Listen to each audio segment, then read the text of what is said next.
In a quiet, unassuming town in the southern United States, there lived an old black man named Walter Johnson. Walter was no stranger to hardship. His life had been shaped by decades of struggle and resilience.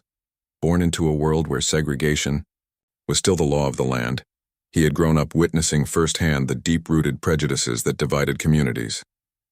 Yet despite the challenges he faced, Walter carried himself with dignity and grace. He worked hard as a mechanic for over 40 years, raised 3 children who went on to achieve great things and became a pillar of strength in his neighborhood. Now, at the age of 78, Walter found himself facing a new chapter of his life, one he hadn't anticipated but knew was inevitable. As Walter's health began to decline, it became clear that living alone was no longer an option. His children, all scattered across different states, wanted him to move in with them, but Walter refused. "I don't want to burden anyone," he would say softly, his voice tinged with both pride and sadness. Instead, after much deliberation, he decided to move into Maplewood Nursing Home, a facility known for its clean environment and professional staff. It wasn't luxurious, but it seemed decent enough, a place where he could spend his final years comfortably. Little did Walter know that this decision would lead him down a path filled with unexpected challenges and profound lessons. When Walter first arrived at Maplewood, he tried to keep an open mind. The building was tidy, the walls painted a calming shade of blue, and the staff greeted him warmly during orientation. On paper, everything appeared perfect. But soon, subtle signs of bias began creeping into Walter's daily routine. At mealtimes, he noticed that white residents were served promptly while his tray often arrived late or worse, cold.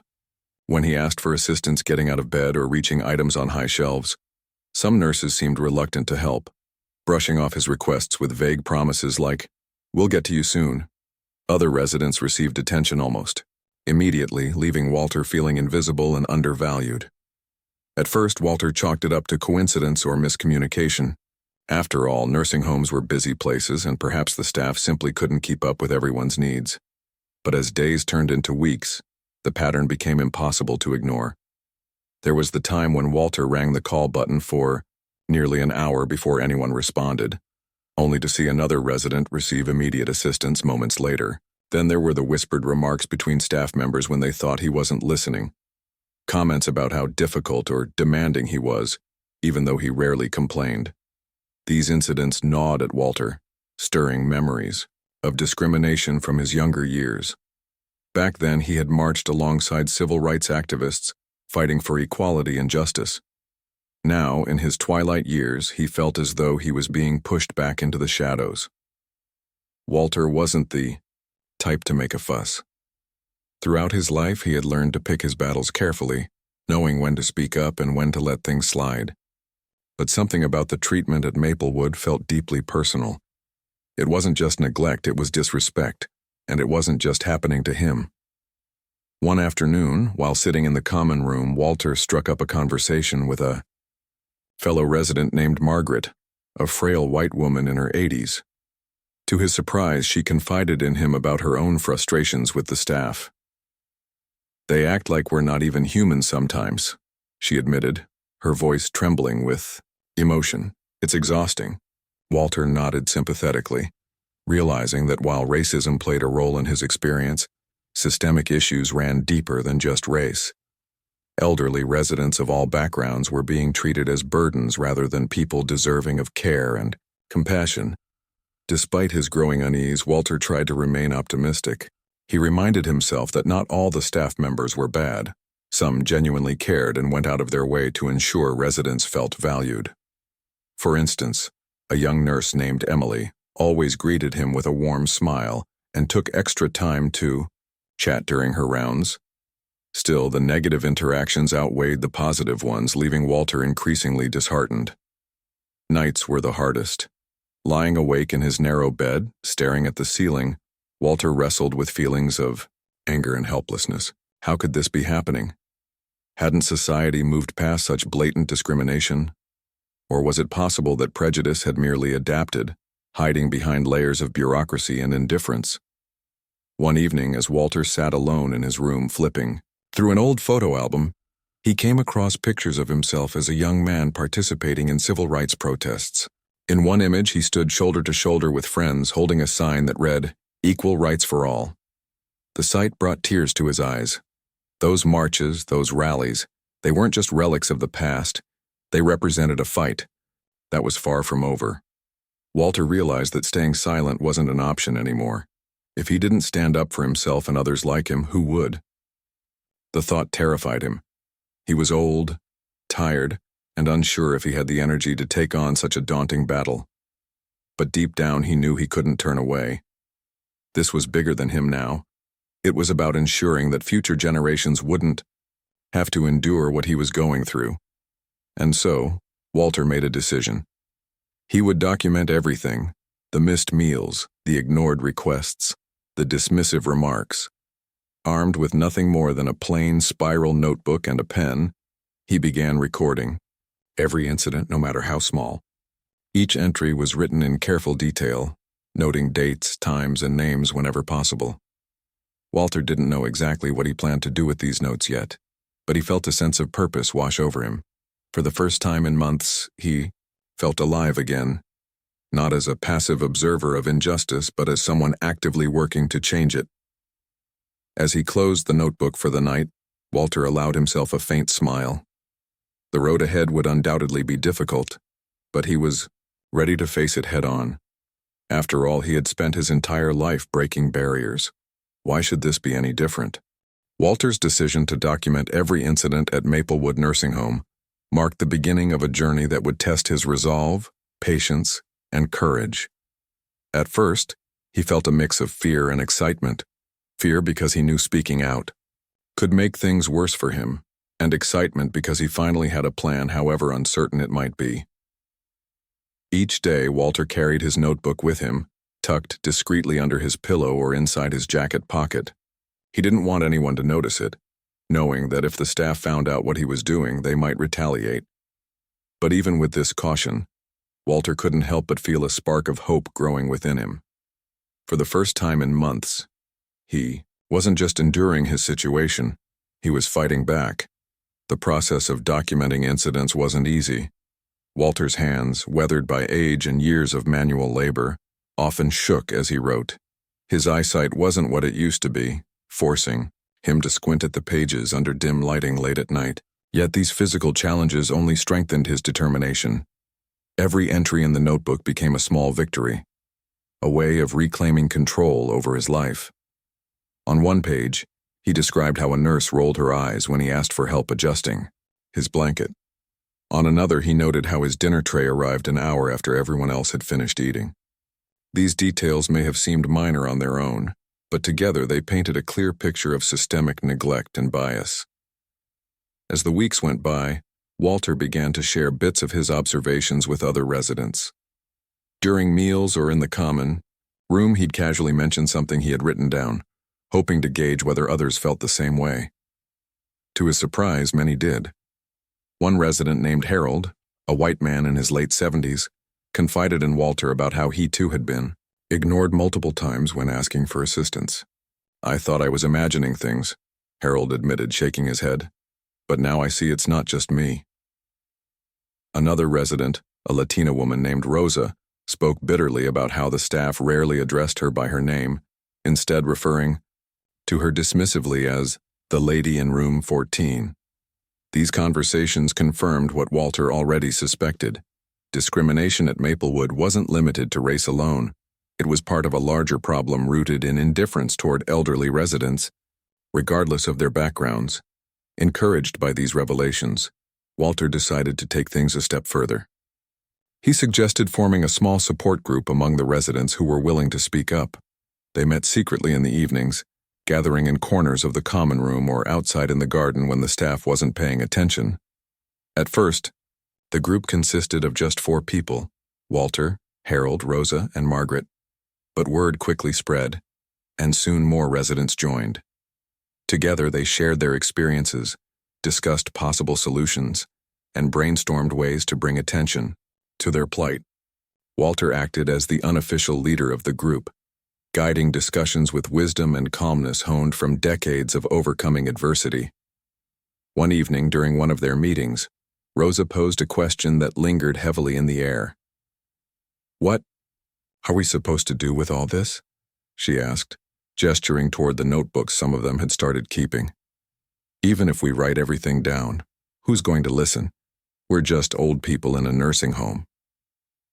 Her words struck a chord with everyone present. Walter understood the weight of her doubt.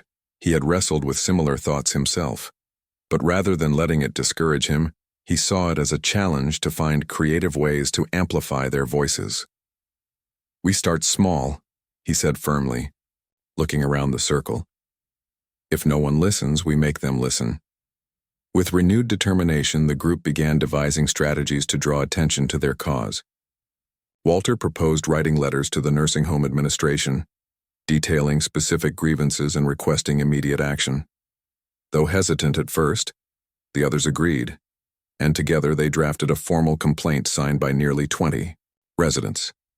The letter outlined recurring issues such as delayed medical care, unequal treatment based on race and ethnicity, and overall negligence.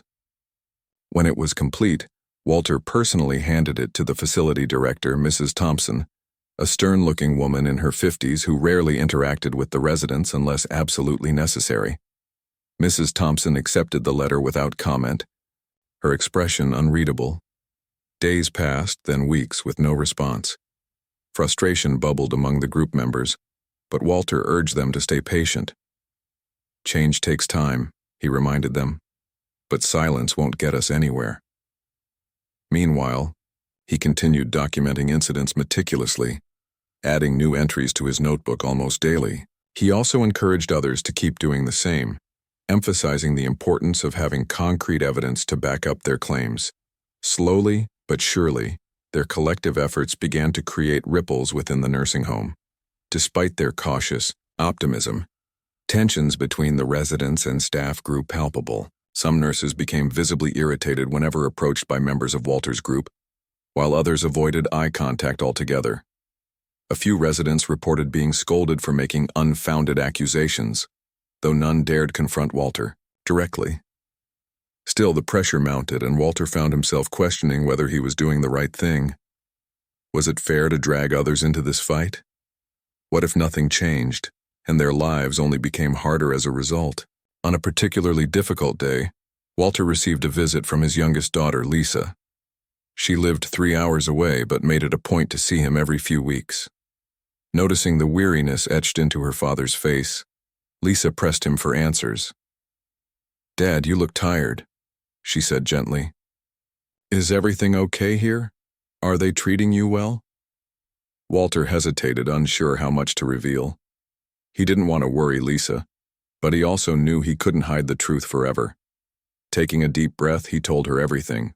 The discrimination, the neglect, the support group, the letter to Mrs. Thompson. Lisa listened intently, her brow furrowing with concern. When Walter finished speaking, Lisa reached across the table and took his hand in hers. "You've always taught us to stand up for what's right, Dad," she said softly. "And now you're doing exactly that. Don't give up, not yet." Her words reassured him, reminding him why he had started this fight in the first place. Walter realized that while the road ahead might be long and fraught with obstacles, he wasn't walking it alone. He had the support of his fellow residents, his family, and most importantly, his own unwavering spirit. In the days that followed, Walter redoubled his efforts. He began reaching out to advocacy organizations focused on elder rights, sending emails and making phone calls whenever he could access a computer or borrow someone's phone. Though progress was slow, he remained steadfast, driven by the belief that change was possible. Little did he know, his persistence was about to attract the attention of someone who could help turn the tide. A local journalist named Sarah Collins, whose investigative work had exposed corruption in healthcare facilities before. Unbeknownst to Walter, his quiet rebellion was about to ignite a movement that would reach far beyond the walls of Maplewood Nursing Home. Walter's persistence in documenting the injustices at Maplewood Nursing Home had created a ripple effect, but it wasn't until Sarah Collins entered the picture that his quiet rebellion began to gain real momentum. Sarah was a seasoned investigative journalist known for her relentless pursuit of truth and her ability to shine a light on issues others preferred to ignore. She had built a reputation for exposing corruption in healthcare systems, and when she stumbled upon whispers of discrimination at Maplewood, her instincts told her there was more to the story than met the eye. Sarah first heard about Maplewood during a routine visit to another nursing facility for a different story she was working on. While chatting with a social worker, the woman mentioned offhandedly how some residents at Maplewood felt they were being treated unfairly. At first, Sarah dismissed it as mere gossip. Nursing homes often faced complaints after all, but something about the tone of the conversation stuck with her. The social worker had spoken cautiously, glancing around as if afraid of being overheard. "It's not just about bad service," she had said cryptically. "There's something deeper going on there." Curiosity piqued, Sarah decided to dig further. Disguising herself as a volunteer interested in elder care, she arranged to spend a week at Maplewood observing the daily operations. From the moment she stepped inside, she noticed subtle signs of tension. The staff moved briskly, their faces expressionless, while many residents sat quietly in the common areas, avoiding eye contact. Conversations between residents and nurses were brief and transactional, lacking warmth or empathy. It didn't take long for Sarah to identify which residents seemed particularly withdrawn or neglected, one of whom was Walter Johnson. Walter caught Sarah's attention almost immediately. Unlike many of the other residents, he carried himself with an air of quiet dignity despite his frailty. There was a sadness in his eyes, but also a flicker of defiance that intrigued her. During her second day at the facility, Sarah approached him under the pretense of helping organize books in the small library corner. As they worked side by side, she struck up a casual conversation, asking how he liked living at Maplewood. Walter hesitated at first, wary of speaking too freely to someone he didn't know. But there was something genuine about Sarah's demeanor, a kindness that put him at ease. "I've seen better days," Walter finally admitted, his voice low. "But I suppose that's true for most folks my age." He chuckled softly, though. The sound lacked humor. Encouraged by his openness, Sarah probed gently, steering the conversation toward the quality of care at the facility.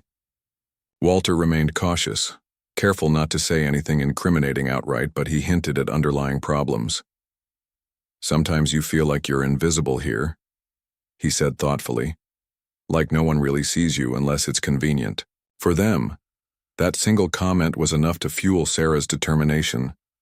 Over the next few days, she observed interactions between staff and residents more closely, paying special attention to patterns of behavior. She noticed how certain residents, particularly those of color, were consistently overlooked during mealtimes or left waiting longer for assistance. When she asked a nurse about this disparity, the woman shrugged dismissively. "Some people are just harder to please than others," she replied, avoiding Sarah's gaze. The response only deepened Sarah's suspicions. Determined to uncover the full scope of the issue, Sarah sought out other residents willing to share their experiences. Many were reluctant to speak, fearing retaliation from the staff, but a few opened up once they realized Sarah was trustworthy. One resident, an elderly Asian man named Mr. Chen, confided that he often felt ignored because of the language barrier. "They act like I don't exist," he said bitterly. "Even when I try to explain what I need, they just nod and walk away." Another resident, a white woman named Edith, tearfully recounted how her calls for help went unanswered for hours, leaving her in pain and discomfort. Armed with these accounts, Sarah turned her focus back to Walter, sensing that he held the key to unraveling the larger narrative. During one of their conversations, she broached the subject of the support group he had formed with other residents. Walter initially hesitated, unsure whether revealing this information would put the group at risk. But Sarah's sincerity and her promise to protect their identities convinced him to trust her. That evening, Walter introduced her to the members of the group who gathered in the garden under the guise of enjoying the fresh air. As Sarah listened to their stories, her heart sank. Each account reinforced the pattern of neglect and bias she had observed, painting a grim portrait of life at Maplewood. What struck her most, however, was the resilience of these individuals. Despite their age and vulnerability, they refused to remain silent. They were determined to fight for justice, not just for themselves but for future generations of elderly residents who might face similar treatment. Walter's leadership stood out. His calm yet unwavering resolve inspired the others to keep pushing forward even when hope seemed distant. With the residents' permission, Sarah began compiling their testimonies into a comprehensive report. She cross-referenced their accounts with public records, reviewing inspections and complaints filed against Maplewood in recent years. What she found was alarming. Multiple reports of substandard care and discriminatory practices had been submitted over the past decade, yet none had resulted in significant consequences for the facility. It was as if the system itself was designed to shield institutions like Maplewood from accountability. Sarah knew she had a powerful story on her hands, but she also understood the risks involved in publishing it. Exposing systemic discrimination in a nursing home could spark outrage, but it could also provoke backlash, not just against her but against the residents who had trusted her with their stories. To mitigate this risk, she took extra precautions, ensuring that all names and identifying details were anonymized. She also reached out to advocacy groups specializing in elder rights, seeking their input and support before proceeding. When Sarah's article titled "The Silent Struggle, Racism and Neglect in Elder Care" hit the front page of the local newspaper, it sent shockwaves through the community. The piece detailed the experiences of Maplewood residents, highlighting the pervasive discrimination and neglect they endured. Quotes from anonymous sources painted a vivid picture of life inside the facility, while statistics and inspection reports provided damning evidence of systemic failures. The article concluded with a call to action, urging readers to demand reforms and hold nursing homes accountable for providing equitable care. The response was immediate and overwhelming. Readers flooded the newspaper's office with calls and emails, expressing outrage and demanding answers. Local politicians scrambled to address the issue, promising investigations and policy changes. Social media erupted with hashtags like #Justice for Elders and "Reform Nursing Homes," amplifying the voices of those advocating for change. For the first time in years, the struggles of elderly residents were thrust into the spotlight, forcing society to confront uncomfortable truths about how its most vulnerable members were treated. At Maplewood, the fallout was swift. Within days of the article's publication, state officials launched an investigation into the facility's operations. Inspectors arrived unannounced, interviewing residents and staff while scrutinizing records and procedures. The atmosphere inside the nursing home grew tense, with employees whispering anxiously in hallways and residents exchanging nervous glances. Some staff members attempted to downplay the allegations, insisting that the complaints were exaggerated or isolated incidents. But the weight of evidence suggested otherwise. For Walter and the other members of the support group, the investigation brought a mix of relief and anxiety. On one hand, they were glad their voices were finally being heard. On the other hand, they worried about potential repercussions. Would the staff retaliate against them? Would management find ways to discredit their claims? Despite these fears, they remained united, drawing strength from each other and the growing movement outside the facility's walls. As the investigation unfolded, Walter found himself thrust into the role of a reluctant hero. Reporters camped outside Maplewood, eager to speak with the man whose courage had sparked the exposé. Advocacy groups invited him to participate in panel discussions and rallies, hoping to leverage his story to drive broader reforms.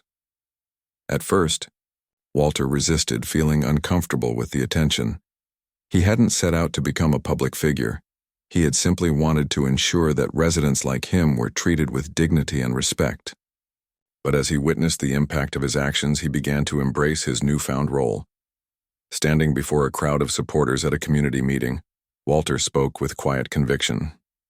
"This isn't just about me or the people at Maplewood," he said, his voice steady despite the emotion swelling within him. "It's about every senior citizen who deserves to live their final years in peace and comfort. We may be old, but we're still human beings, and we deserve to be treated as such." His words resonated deeply, earning applause and tears from those in attendance. Though the battle was far from over, Walter felt a renewed sense of purpose. He had spent his life fighting for equality and justice, and now, in his twilight years, he was doing so once again. The investigation into Maplewood Nursing Home quickly escalated from a local issue to a statewide scandal, drawing attention not only from government officials, but also from advocacy groups and media outlets across the country. For Walter Johnson, the man at the center of it all, life became a whirlwind of interviews, meetings, and public appearances. While he had never sought fame or recognition, his quiet determination and unwavering commitment to justice made him an unlikely hero in the eyes of many. Yet even as the spotlight shone brightly on him, Walter remained focused on the bigger picture, ensuring that no elderly person would ever have to endure the neglect and discrimination he and his fellow residents had faced. As state inspectors combed through Maplewood's records, they uncovered a pattern of misconduct that went far beyond isolated incidents. Staff schedules revealed glaring disparities in how residents were prioritized for care. White residents consistently received more attention than their Black, Latino, or Asian counterparts. Meal logs showed frequent delays in serving food to minority residents, often resulting in cold or incomplete meals. Maintenance requests filed by non-white residents were routinely ignored or delayed, sometimes for weeks at a time. Perhaps most damning was the discovery of internal memos from senior management instructing staff to avoid unnecessary interactions with certain residents deemed difficult. These documents painted a chilling portrait of systemic discrimination, leaving little room for doubt about the facility's culpability. The revelations sent shockwaves through the community. Local news stations broadcasted updates daily, keeping the public informed about every twist and turn in the investigation. Social media buzzed with outrage as people shared personal stories of loved ones who had faced similar mistreatment in nursing homes. Hashtags like tar justice for elders and nar end nursing home bias trended nationwide, sparking conversations about the need for reform in elder care systems. Advocacy organizations seized the moment, organizing rallies and town hall meetings to amplify the voices of those affected. One such event took place in the town square near Maplewood, where hundreds gathered to demand accountability and change. Walter attended the rally, accompanied by Lisa, his youngest daughter, who had become a staunch supporter of his cause. As they walked through the crowd, Walter was struck by the diversity of faces surrounding him.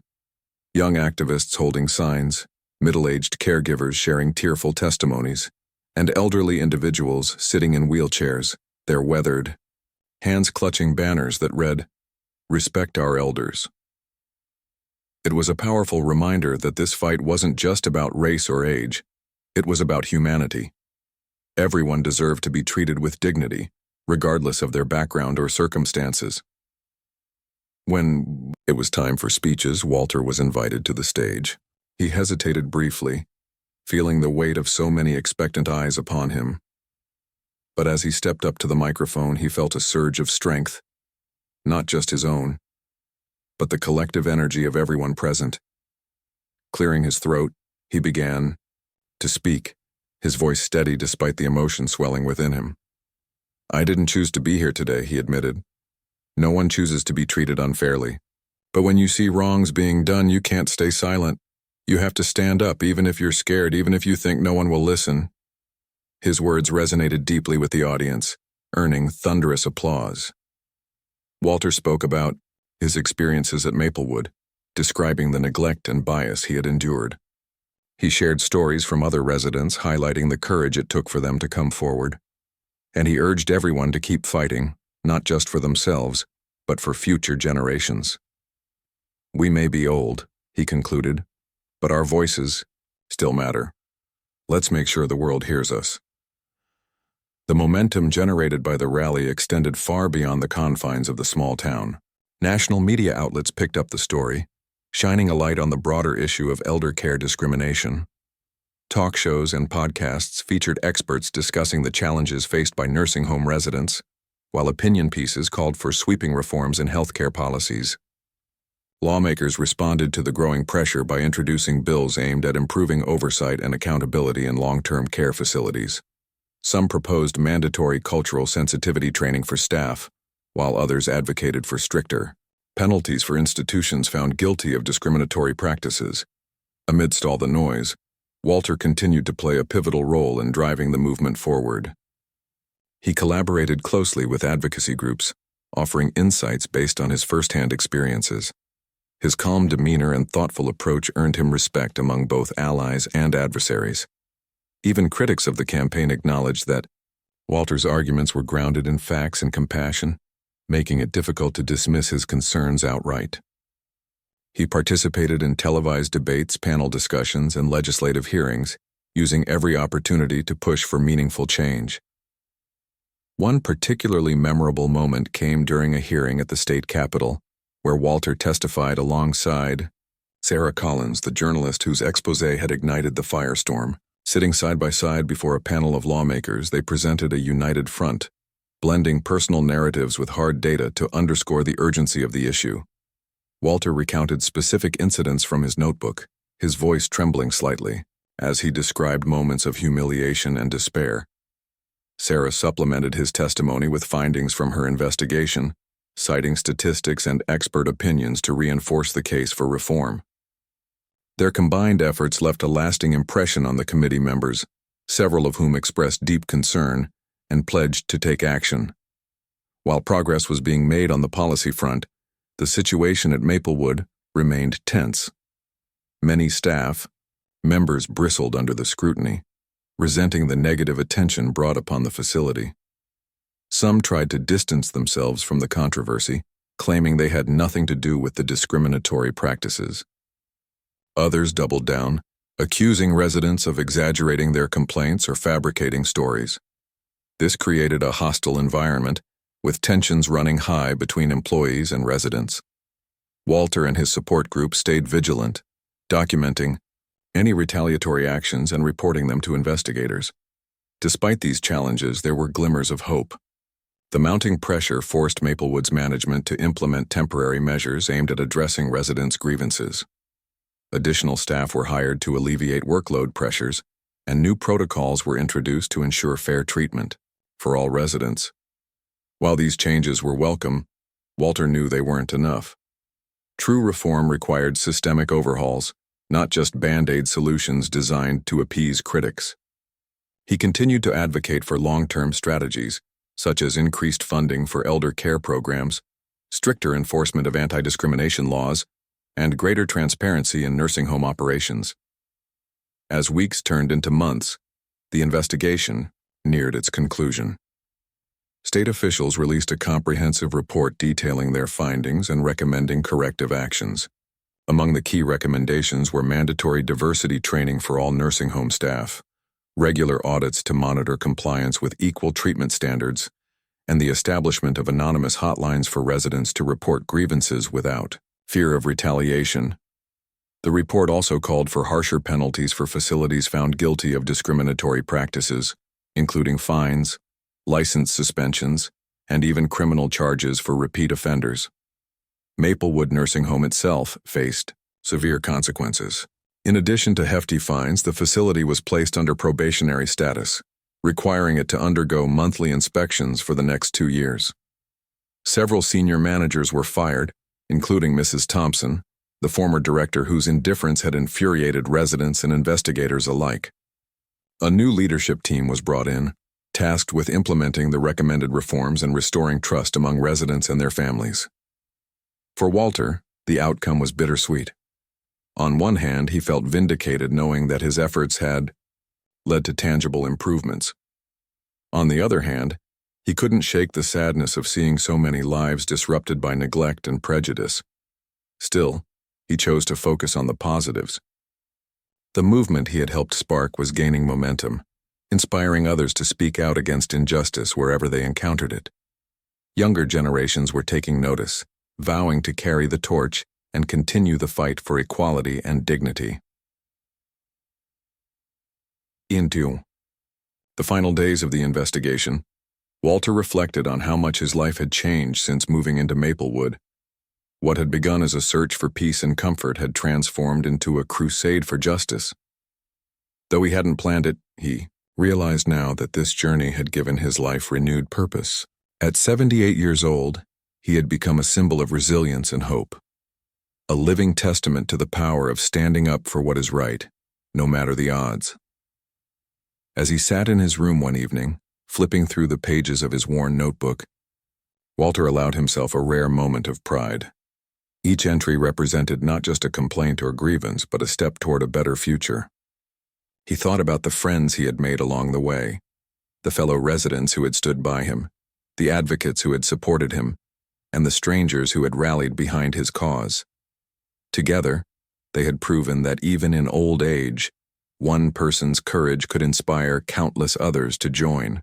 As the dust began to settle following the investigation into Maplewood Nursing Home, Walter Johnson found himself reflecting on the monumental changes that had swept through not only the facility, but also the broader landscape of elder care. The reforms mandated by state officials were significant, but what truly amazed Walter was the ripple effect his actions had created. What started as a personal struggle against neglect and discrimination had grown into a nationwide movement, demanding accountability and respect for elderly individuals in long-term care. Yet even amid the victories, Walter couldn't ignore the lingering scars left behind by years of mistreatment, both at Maplewood and in society at large. The aftermath of the investigation brought about immediate improvements at the nursing home. Under its new leadership, Maplewood implemented sweeping changes aimed at addressing the issues uncovered during the probe. Staff underwent mandatory diversity and sensitivity training programs designed to foster empathy and understanding. Monthly audits ensured compliance with equal treatment policies, while anonymous hotlines provided residents with a safe way to report concerns without fear of retaliation. New hires were carefully vetted, prioritizing candidates with demonstrated compassion and experience working with diverse populations. These measures marked a stark contrast to the cold indifference that had defined Maplewood's culture just months earlier. For Walter and his fellow residents, these changes offered a sense of relief, but also caution. They welcomed the improvements, cautiously, knowing that true transformation required more than policy updates or fresh faces. It demanded a fundamental shift in mindset. To help bridge this gap, Walter proposed forming a resident advisory council within the facility. Comprised of volunteers from different backgrounds and ages, the council would serve as a liaison between residents and management, ensuring that their voices remained central to decision-making processes. His idea was met with enthusiastic support, and soon the council became an integral part of Maplewood's operations. Meetings were held bi-weekly, giving residents a platform to voice concerns, suggest ideas, and celebrate progress together. Outside the walls of Maplewood, the movement sparked by Walter's efforts continued to gain momentum. Advocacy groups seized the opportunity to push for systemic reforms across the country. Inspired by the success of the Maplewood case, lawmakers introduced federal legislation aimed at improving conditions in nursing homes nationwide. Dubbed the Elder Dignity Act, the bill proposed increased funding for elder care facilities, stricter oversight mechanisms, and penalties for institutions failing to meet standards of fairness and quality. Public hearings drew packed crowds, with advocates sharing stories of loved ones who had suffered in silence due to inadequate care. Walter himself testified before Congress, delivering a powerful speech that moved many to tears.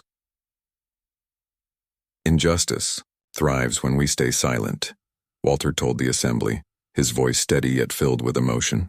But when we speak up, for ourselves and for others, we can create change. I didn't do this alone. I stood on the shoulders of those who came before me, and now my hope is that others will stand on mine.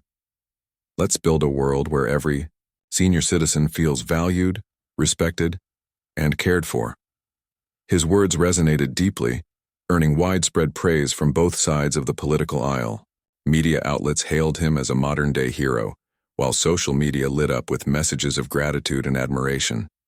Young activists, inspired by his courage, launched campaigns to educate communities about elder rights. Schools incorporated discussions about aging and dignity into their curriculums, teaching students the importance of treating all people with kindness and respect, regardless of age. For Walter, seeing younger generations embrace the cause filled him with pride and optimism. He often said, "If we can teach children to value the elderly today, they'll grow up to be leaders who prioritize elder care tomorrow."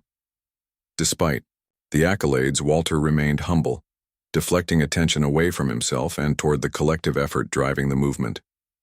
He frequently emphasized that none of this would have been possible without the bravery of his fellow residents, the dedication of advocates like Sarah Collins, and the unwavering support of his family. Lisa, his youngest daughter, played a particularly crucial role, managing logistics and offering emotional encouragement whenever Walter felt overwhelmed. Their bond deepened during this period, as Lisa grew to understand the depth of her father's resilience and determination. Yet despite the progress, challenges persisted. Not everyone embraced the changes wholeheartedly. Some staff members at Maplewood grumbled about the additional workload and stricter regulations, blaming residents for making trouble. A few former employees took to online forums to criticize the reforms, arguing that they unfairly targeted hardworking caregivers. While these dissenting voices were in the minority, they reminded Walter that resistance to change was inevitable, and that vigilance was key to sustaining momentum. To counteract negativity, Walter focused on fostering unity within the community. He organized events at Maplewood to celebrate milestones achieved since the investigation, such as improved satisfaction scores among residents and recognition from advocacy groups. One memorable gathering featured a storytelling session where residents shared their experiences, not just of hardship but also of hope and healing. Harold recounted how a nurse had gone out of her way to comfort him after a difficult night, while Rosa spoke glowingly of a maintenance worker who fixed her broken wheelchair promptly and with a smile. These anecdotes highlighted the positive impact of the reforms, reinforcing the message that change was not only possible but already underway. Beyond Maplewood, Walter's influence extended to other nursing homes grappling with similar issues. Directors and administrators reached out to him for advice, seeking guidance on implementing fair treatment practices and building trust with residents. Walter responded to each inquiry with patience and wisdom, sharing lessons learned from his journey. "It's not about perfection," he often said. "It's about progress. Start small, listen closely, and never stop trying to do better." One of the most impactful initiatives Walter spearheaded was the creation of a national network connecting residents, families, and advocates across different facilities. Dubbed the Elders United Coalition, the organization served as a resource hub providing tools and strategies for addressing discrimination and neglect. Members exchanged best practices, collaborated on awareness campaigns, and supported one another through shared struggles. The coalition quickly gained traction, attracting thousands of participants eager to contribute to the growing movement. As the months passed, Walter noticed subtle shifts in societal attitudes toward aging and elder care. Conversations that once centered on cost efficiency and convenience began to prioritize dignity and humanity. Advertisements for nursing homes highlighted inclusivity and compassion rather than amenities. Community centers hosted workshops on caregiving ethics, encouraging families to treat their elders with love and respect. Even popular culture reflected the changing tide, with movies and books portraying seniors as vibrant, multifaceted individuals, deserving of care and admiration. For Walter, these developments signaled a turning point, a moment when society finally recognized the inherent worth of its oldest members. Still, he knew the work wasn't done. Discrimination and neglect weren't problems that could be eradicated overnight. They required constant vigilance and effort. But for the first time in a long while, Walter allowed himself to dream of a future where no elderly person would feel invisible or undervalued. It was a future worth fighting for. One step, one story, and one act of kindness at a time. On quiet evenings, as Walter sat in his favorite chair overlooking the garden, he thought about the legacy he hoped to leave behind. He imagined grandchildren, reading about his life in history books, learning about the man who refused to let injustice go unchallenged. More than anything, he wanted them to remember that courage wasn't reserved for the young or the powerful. It belonged to anyone willing to stand up for what was right. And if his story inspired even one person to make a difference, Walter believed it would have been worth every struggle. As the years rolled on, Walter Johnson's health began to decline further, a natural consequence of his advanced age. Yet even as his body grew weaker, his spirit remained unyielding. The fight for justice that had defined much of his later life had transformed him, not just physically, but emotionally and spiritually. He had entered Maplewood Nursing Home hoping for peace and dignity in his final days. Instead, he found purpose, leaving behind a legacy that would outlast him by generations. Though he knew his time was limited, Walter approached each day with gratitude, cherishing the connections he had forged and the impact he had made. By now, the reforms at Maplework had taken root, creating an environment vastly different from the one Walter had first encountered. Residents were treated with care and respect, their needs addressed promptly and equitably. Staff members, many of whom had undergone rigorous training programs, interacted with warmth and professionalism. The Resident Advisory Council continued to thrive, ensuring that residents' voices remained central to decision-making. Monthly celebrations brought the community together, fostering camaraderie and shared joy. For Walter, seeing these changes unfold filled him with quiet satisfaction. He often said, "If I leave this earth knowing that others will live better because of what we've done here, then I've lived a good life." Outside Maplewood, the movement inspired by Walter's courage showed no signs of slowing down. The Elder Dignity Act passed through Congress with bipartisan support, becoming law within 2 years of its introduction. The legislation allocated billions of dollars to improve elder care facilities nationwide, established stricter oversight mechanisms, and created incentives for institutions prioritizing inclusivity and compassion. Advocacy groups hailed it as a landmark victory, crediting Walter's perseverance and leadership for laying the groundwork. Schools incorporated lessons about elder rights into their curriculums, teaching students the importance of respecting all stages of life. Even pop culture reflected the shift, with films and books portraying seniors not as burdens, but as vital contributors to society. Despite his declining health, Walter remained active in advocacy work until his final days.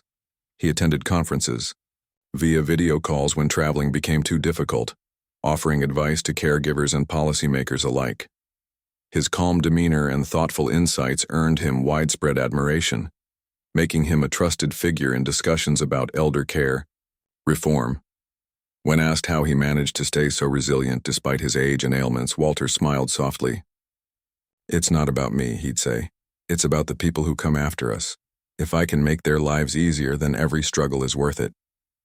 One of Walter's proudest achievements came in the form of a documentary titled Standing Up, The Walter Johnson Story. Directed by Sarah Collins, the film chronicled his journey from a quiet mechanic living in a small southern town to a national symbol of resistance against injustice. Through interviews, archival footage, and reenactments, the documentary painted a vivid picture of Walter's life, the hardships he endured, the battles he fought, and the victories he helped secure. It premiered at a prestigious film festival, earning standing ovations and critical acclaim.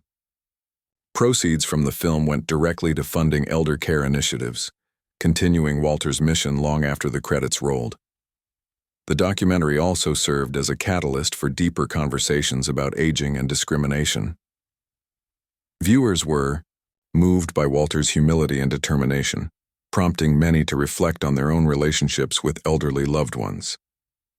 Families began visiting nursing homes more frequently, bringing laughter and companionship to residents who might otherwise feel forgotten. Volunteers flocked to facilities across the country, offering assistance and friendship. In cities and towns everywhere, communities rallied around their elders, determined to honor the values Walter had championed. As winter approached, Walter spent most of his time in his room, surrounded by photographs, letters, and mementos collected over decades. His children visited often, filling the space with love and laughter. Lisa brought her grandchildren along whenever she could, delighting Walter with their bright smiles and endless curiosity. They called him Grandpa Hero, a nickname that made him chuckle every time they said it. On sunny afternoons, he wheeled himself outside, enjoying the crisp air and watching birds flit between trees. Life had slowed down considerably, but Walter embraced these moments with a sense of fulfillment few ever achieve. During one such afternoon, Walter sat alone in the garden, lost in thought. A gentle breeze rustled the leaves above him, carrying with it the faint scent of blooming flowers. He reflected on his journey, the marches he had joined as a young man, the family he had raised, the battles he had waged late in life. Each chapter of his story had shaped him into the person he was today, a fighter, a leader, a beacon of hope. As he gazed at the horizon, tears welled up in his eyes, not from sadness, but from overwhelming gratitude. Against all odds, he had made a difference. And though he wouldn't be around to see the full extent of the change he had sparked, he trusted that others would carry the torch. That evening, surrounded by his family, Walter passed away peacefully in his sleep. News of his death spread quickly, drawing tributes from around the world. Politicians praised his contributions to elder care reform, while activists honored his unwavering commitment to justice. Social media flooded with messages of condolence, as strangers shared stories of how Walter's example had inspired them to act. At Maplewood, residents gathered in the common room to remember the man who had fought tirelessly for their dignity. Candles flickered softly as they spoke of his kindness, his wisdom, and his indomitable spirit. A memorial service was held in the town square, drawing thousands of attendees from all walks of life. Speakers included Sarah Collins, who recounted meeting Walter during her investigation, Lisa, who shared heartfelt memories of her father, and Harold, representing the residents of Maplewood. Each speech highlighted a different facet of Walter's character, his resilience, his compassion, his ability to unite people toward a common goal. But perhaps the most poignant moment came when a young girl stepped forward, clutching a handwritten note. She read aloud, "Dear Mr. Walter, thank you for showing us that everyone matters, no matter how old they are. We promise to keep your dream alive." The crowd erupted into applause, wiping away tears. In the months following Walter's passing, his legacy continued to inspire action. The Elders United Coalition expanded its reach, establishing chapters in countries worldwide. Advocates pushed for global standards in elder care, using Walter's story as a rallying cry. Schools named scholarships and awards in his honor, encouraging young people to pursue careers in caregiving and social justice. Statues and plaques commemorating his achievements began appearing in public spaces, serving as reminders of the power of ordinary individuals to create extraordinary change. At Maplewood, Walter's presence lingered in countless ways.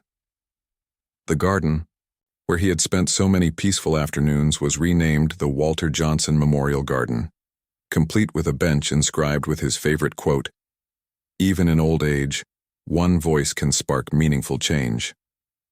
Residents often gathered there, sharing stories and finding solace in the knowledge that someone had once stood up for them, and that they could do the same for others.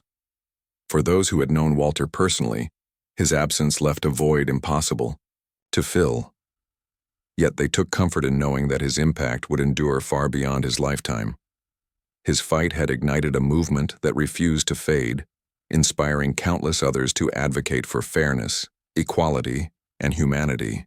Whether through policy reforms, cultural shifts, or simple acts of kindness, Walter's influence rippled outward, touching lives in ways both big and small. And so, Walter Johnson's story came full circle. From a man fighting for survival in a discriminatory system to a hero whose courage reshaped the world. Though his voice had fallen silent, its echoes reverberated across generations, reminding everyone fortunate enough to hear it that dignity knows no age, and justice belongs to all. In the end, Walter didn't just leave behind a better nursing home or a stronger movement. He left behind a blueprint for hope, proving that even in the twilight of life, one person's light can illuminate the path for countless others.